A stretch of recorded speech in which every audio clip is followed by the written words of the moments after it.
Calder Wynn was trudging slowly along the fence line, looking for any broken sections after the stormy night. As he bent down to check a set of coyote tracks, he noticed a faint red stain on the snow. At first, Calder thought it was blood from a hunt, but as he moved closer, his heart suddenly clenched. Lying curled up beneath a low pine tree, nearly buried in snow, was a little Apache girl. Maybe 6 years old. Her lips were purple from the cold, her tiny body shivering like a blade of grass in the wind. Her eyes were shut tight, her breath barely more than a wisp of fog. "Oh God," Calder whispered, dropping to his knees. He placed a hand on the girl's back. She was so cold. The chill shot straight through him. Without hesitation, he pulled off his heavy coat, wrapped it tightly around her, and lifted her up, pressing her against his chest to share his body heat. "Do not fall asleep. You hear me? Stay awake." His voice trembled in the wind. On the way back to the cabin, Calder could feel her breath growing weaker with every step. It felt like he was carrying her entire life in his arms. As soon as he stepped inside, he lit a fire as fast as he could, placed the girl near the stove, and put a pot of water on to warm. Then she murmured something so soft, he almost missed it. "Nay, me." Calder leaned in, whispering back, "Yeah, Nami, just keep breathing. Let me handle the rest." Outside, the snow kept falling. But inside the cabin, one fragile life clung to the last warmth of winter. 2 days later, the snowstorm still had not let up. The prairie was buried under a thick, endless blanket of white. Calder Wynn had stayed up nearly the entire night, keeping the fire going, making sure the little girl stayed warm. Every time Nami shivered with fever, he would press his warm hand to her forehead and whisper, "Hang in there, little one. It is not time to give up yet." By midday on the second day, as Calder was splitting wood out in the yard, the wind suddenly shifted, carrying with it a heavy, dragging sound, like someone pulling their weary body through deep snow. He set down the log and turned around. Out of the blinding whiteness appeared an Apache woman. She was tall and broad-shouldered like a warrior, her arms muscular but covered in bruises. Whip marks, knife wounds, and dried blood trailed from her neck down to her waist. Her breathing was sharp and broken, almost spent. She stopped just a few steps away from Calder. Her deep, dark eyes were wary and exhausted, but still alert. Her voice was hoarse and strained. "You are keeping my daughter." Calder did not move forward, nor did he back away. His voice was strangely calm. "She is inside the cabin, still alive. If you want, go on in." The woman staggered toward the door, nearly collapsing as her hand touched the wooden frame. Calder reached out just in time to catch her arm. It was as hard as oak, but cold as stone. He helped her inside. As the firelight flickered across the sleeping girl's face, the woman's body trembled with a sudden, powerful shiver. Tears welled up and clung to the corners of her bloodshot eyes. She knelt beside Nami, her trembling hand brushing the child's cheek. A choked sob escaped her lips. "Nami. My little Nami." Calder poured a cup of warm water and placed it beside her. "Sit down. You are bleeding." She looked up at him, still guarded, but no longer desperate. "My name is Talia." Calder gave her a quiet nod. Outside, the storm still screamed as if trying to tear the world apart. The road leading to the Apache mountain range was completely blocked by snow. Talia had no strength left to stand, let alone travel. Calder added more wood to the stove, then said, "You and the girl, stay here. When the weather clears, we will figure it out." Talia stared into the fire for a long moment, then whispered, "No white man has ever helped us like this." Calder simply replied, without pride or praise, "I just did what was right." From that moment on, though neither of them said it out loud, they both knew the snowstorm was only the beginning of a bond neither of them had expected. That night, the wind had quieted some, but the cold still lingered like a ghost, clinging to every corner of the cabin. Nami was fast asleep, her breathing more even now, thanks to 2 days under Calder's care. Talia sat against the wall, her large frame covered in wounds, but her mother's eyes never left the child. Calder sat by the stove, feeding more wood into the fire. The orange glow lit his face, casting a rare moment of calm in the midst of a brutal winter. Talia glanced at him for a long time before speaking, her voice rough, like every word was being torn from her throat. You never asked me. What happened? Calder set the log down and looked at her through the flames. I figured, if you wanted to talk, you would. And if you did not, I was not going to press. Talia let out a faint laugh, tired, but tinged with a hint of respect. No white man ever says that. She pulled the thick blanket tighter around her shoulders, taking a deep breath as if gathering the courage to open a door sealed shut by blood. My tribe was attacked. They killed everyone. The elders, the children, anyone who could not run. Her voice cracked, like stone breaking under ice. I knew they wanted Nami. She is still young, but she carries the blood of the old chief. They wanted that blood gone. Calder clenched his hand slightly, but said nothing. I hid her under a bush. I ran the other way. To draw them off. I wanted them to chase me, so she could live. She bowed her head, fists clenched so tightly her knuckles turned white. I thought I would die, but fate did not let me. The firelight shimmered in her wet eyes. When I came back, the bush was empty. She was gone. Everyone was gone. Calder asked softly, how long did you search for her? 2 days. No food, no sleep. I wandered like someone out of their mind, until I collapsed right at your doorstep. Silence fell. Only the crackle of fire remained. Calder spoke gently. You did what any mother would have done. Talia looked at him, her eyes deep and heavy, filled with despair, but now flickering with a fragile hope after seeing her daughter alive. I thought I lost her forever. Calder nodded toward the sleeping child. No, she is here. And she is safe. Talia lowered her head, her voice breaking. And only you made that happen. That night, between the firelight and the howling wind outside, the distance between Calder and Talia began to fade not through touch, but through the wounds they both understood too well.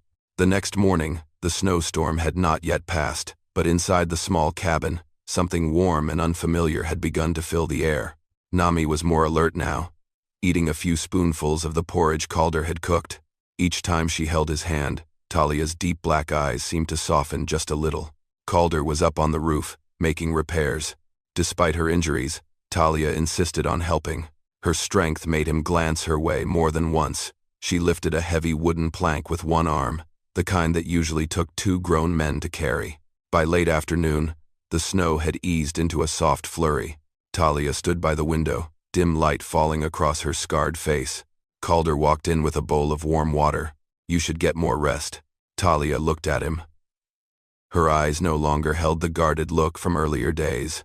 There was something else now, something that made Calder hold his breath. Calder. She said his name for the first time. He stopped, not too far away. Talia glanced down at her rough hands, then back into his eyes, weighing every word, every meaning, every line that stood between them. You saved my daughter. You protected her, like she was your own. Calder replied softly, I just did what was right.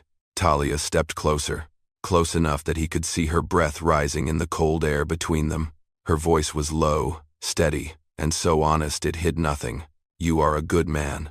She placed her strong, slightly trembling hand on his chest, where his heart was pounding. And then, Talia said something no woman says lightly, something spoken not with desperation, but with the clarity of a warrior who had walked through fire and lived to tell it. Plant your seed in me, and my daughter needs a father beside her. Calder stood still, not out of shock, but out of meaning, out of the weight of her trust, because the woman standing before him was not pleading. She was offering her future to a stranger, with open eyes and no regrets. He looked into her eyes, eyes filled with sorrow, and a new spark of hope. Talia, his voice turned husky. Are you sure? She rested her forehead against his, whispering, I have lost everything. But you are where I want to stay. There was no kiss, not then, no rush of passion, only 2 people standing close, breathing the same air, understanding each other deeper than words ever could. Outside, the snowstorm was fading, and inside the cabin, something new was beginning, something neither of them had been searching for, yet somehow, they found each other. Thank you for being here. If this story brings back memories of dusty afternoons, of hoofbeats echoing in your chest, then go ahead and subscribe to my channel. So every day, we can sit together again, and I will tell you another tale from the west. That evening, the snow finally stopped. The sun set behind the mountains, leaving a stretch of dusky purple and blue across the prairie. Calder built a fire larger than usual, partly for warmth, but mostly because the cabin felt like it needed more light tonight, as if something important was about to happen. Talia sat at the edge of the bed, the firelight dancing across her sun-browned skin, bringing out every strong feature now softened by exhaustion. Nami was fast asleep near the stove, wrapped in the thickest blanket in the house. Calder walked in and set a bowl of warm water beside Talia. "Your wounds need to be cleaned again," he said, trying to keep his voice even. Talia looked at him for a long time. So long, Calder began to wonder if he had said something wrong. Then she stood, stepping slowly until she was right in front of him. "Are you afraid I will change my mind?" Her voice was low and hoarse, but solid like stone. Calder took a deep breath. "I am afraid. I am not good enough. For the both of you." Talia placed her large, calloused hands on either side of his face, gently guiding his gaze to hers. "You saved my daughter. You gave her warmth. You kept her alive when the world turned its back on her." She leaned her forehead against his, whispering like it was a vow. "No one could be better than you." Calder could feel her breath so close it sent his heart racing, not from desire, but from something that had bloomed too fast, too strong to be ignored. Talia continued, "I do not want pity. I want to be chosen." Calder replied softly, "I already chose you." The moment those words left his lips, Talia pulled him in. There was no rush, no taking, just a kiss, slow, deep, filled with gratitude and a quiet hunger to live again, as a person, not just a survivor. Calder wrapped his arms around her, holding that strong body that now trembled not from cold, but because, for the first time in so long, she felt safe. That night, they lay together on the old wooden bed. Calder gently cleaned Talia's wounds with warm water. Each time he touched her, she closed her eyes not from pain, but from the feeling of being cared for, something she had forgotten. As she rested her head on his chest, her hand placed over the steady beating of his heart, she whispered, "If tomorrow morning you want me to leave, I will." Calder tightened his arms around her. "Tomorrow morning, and every morning after, I want you here." Talia smiled faintly in the dark, a small smile, but enough to change the whole winter. Their first night together was not loud. It was simply two people who had lost everything, finding each other at the moment they needed it most. Winter seemed to linger, refusing to leave the prairie. But one morning, Calder stepped out onto the porch and noticed the snow was soft beneath his boots. For the first time in weeks, sunlight broke through the gray clouds. The air was still biting cold, but the wind had eased. The sky was changing. Inside the cabin, Nami giggled beside the firewood pile, her first laugh since Calder had met her. Talia was tying back her daughter's hair, her large hands moving with surprising gentleness. Calder paused for a moment, just watching them. A warm current ran down his spine. That feeling, the feeling of belonging, was something he had not touched in a long, long time. By midday, while Nami napped, Talia stepped out onto the porch where Calder was repairing a mallet. She stood beside him, so quietly he thought she had come just to watch the horizon. But then she spoke, slow and clear. "Calder." He looked up. Talia stared out at the distant mountains, her breath long and full, as if she had been waiting years to say the words. "I have been running, month after month, from battle to battle. I have no one left." She turned to face him, and her eyes, once full of guarded strength, now revealed something unexpected. Vulnerability. "I want to stop." Calder set the mallet down and listened. Fully present. "I want to stop running. I want to live somewhere I do not have to look over my shoulder every night." Talia took a slow, steady breath, then said, "I want to belong to you. If you will have me that way." In that moment, Calder did not think. He did not weigh it, or fear it. He simply stepped forward and placed both hands gently on her shoulders. "You already do." His voice was low and steady, like a promise buried deep in the heart long ago. "You have everything you need, right here." Talia closed her eyes. Her broad shoulders trembled slightly, not from sadness but from relief. For the first time since losing her tribe, she felt kept. Then she guided Calder's hand to her belly, a breath sharp as fire. I think I carry your child. Calder did not answer right away. He looked into her eyes that had seen death, and now flickered with life. He pulled her into his arms, holding her close, and spoke softly, but with the weight of stone. Then that is all the more reason for you to stay. Inside the cabin, Nami stirred and called out loudly, "Mom, Calder!" The two of them looked at each other and shared a small smile, the smile of people who had finally found home. That morning, the first sunlight in weeks filtered through the window, casting a soft, golden glow across the cabin. Calder was tending the fire when he heard small footsteps rushing toward him. Nami, wrapped in a blanket, stood with sleepy eyes still heavy but sparkling like a quiet lake. She stood in front of him for a moment, silent, as if gathering courage. Then Nami gently tugged at the hem of his shirt. "Calder, can I call you father?" The words hit his chest like a warm wind. Calder knelt down so his eyes were level with hers. Nami looked at him without blinking, her dry lips parting slightly, waiting for his answer like her little soul was hanging by the thinnest thread. He placed a hand on her soft black hair. "You already have." Nami blinked, confused. He smiled deep and kind. "You have called me father every time you hugged me in the morning, every time you held my hand when you were scared, and every time you stayed close to me. You just had not said it out loud yet."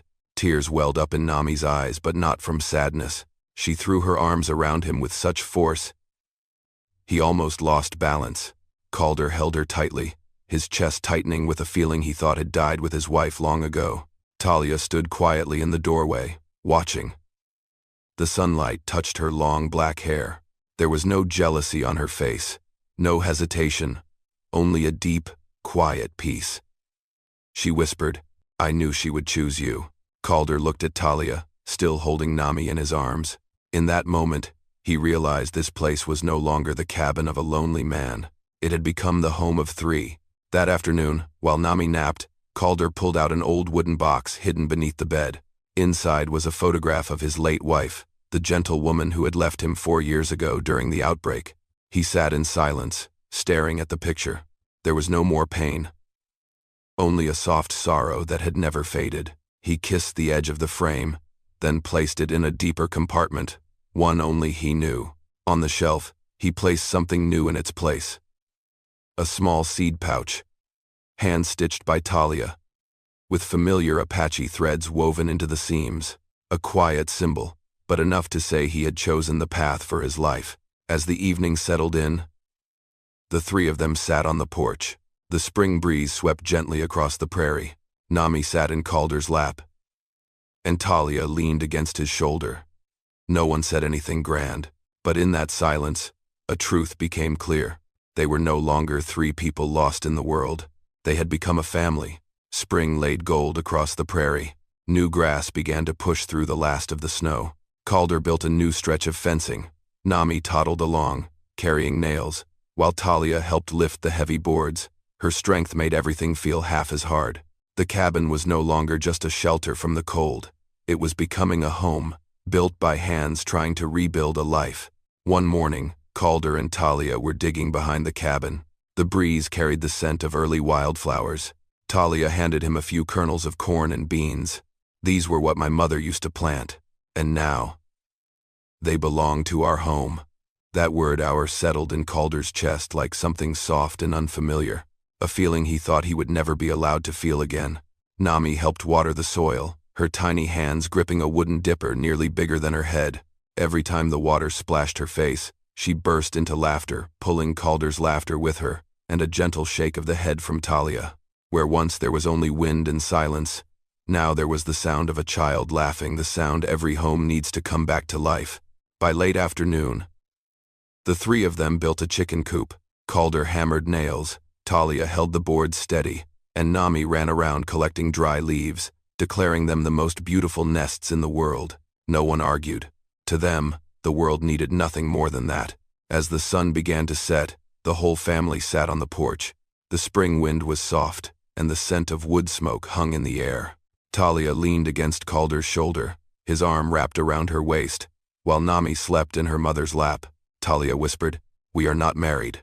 Calder smiled. "We do not need to be. No wedding rings. We do not need those either. No preacher. No vows.